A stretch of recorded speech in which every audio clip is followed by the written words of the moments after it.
Have you ever looked at the vast ocean during a big fire and wondered, why don't they just use all that water? It seems like an endless supply, right?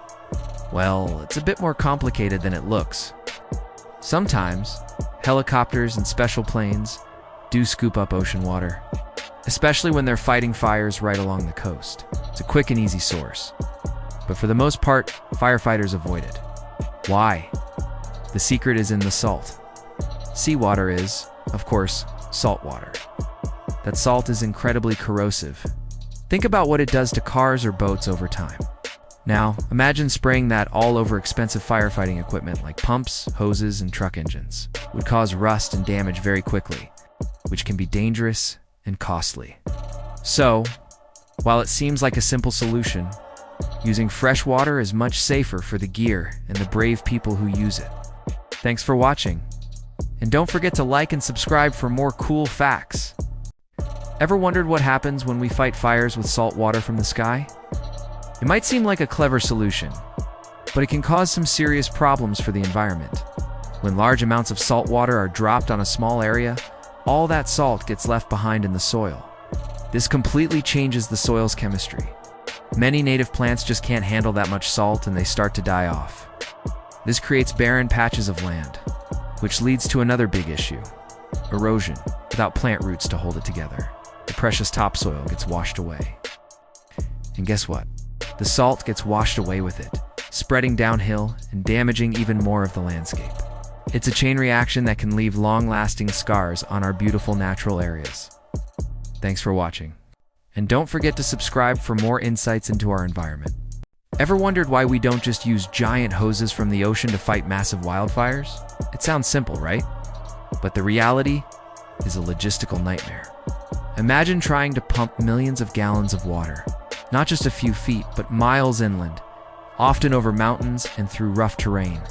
The sheer weight of the water, the friction in the pipes, and the immense power needed make it almost impossible. And that's before we even talk about salt water. Salt is incredibly corrosive, and spraying it all over the landscape would devastate the soil and kill plant life for years to come. It would be like salting the earth. Fighting big fires is already like managing a military operation.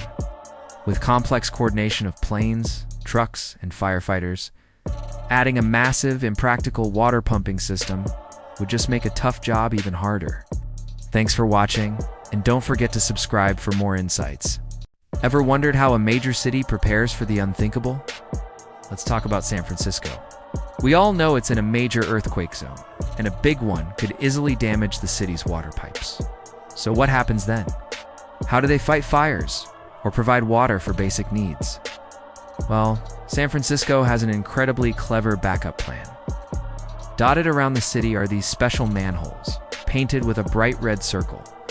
They look simple, but they're gateways to a dedicated network of high-pressure pipes. In an emergency, firefighters can connect powerful hoses to these ports and pump massive amounts of water directly from the San Francisco Bay. This system ensures that even if the main water supply is cut off, the city has a powerful resource to combat post-earthquake fires and manage the crisis. It's a fantastic example of resilient urban planning. Thanks for watching. And don't forget to like and subscribe for more fascinating facts. Ever wondered how firefighters tackle massive blazes in a disaster zone? Like after a major earthquake, when all the water mains are broken, some cities have an incredible solution: a portable water main system. Imagine giant, large-diameter hoses, powerful pumps, and specialized trucks all working together to create a water supply from scratch. They can pull water from a bay, a lake, or a river, and pump it miles inland. This system is a lifesaver, literally. With several dedicated trucks, they can relay water 1 to 2 miles from the source, delivering a couple of thousand gallons per minute.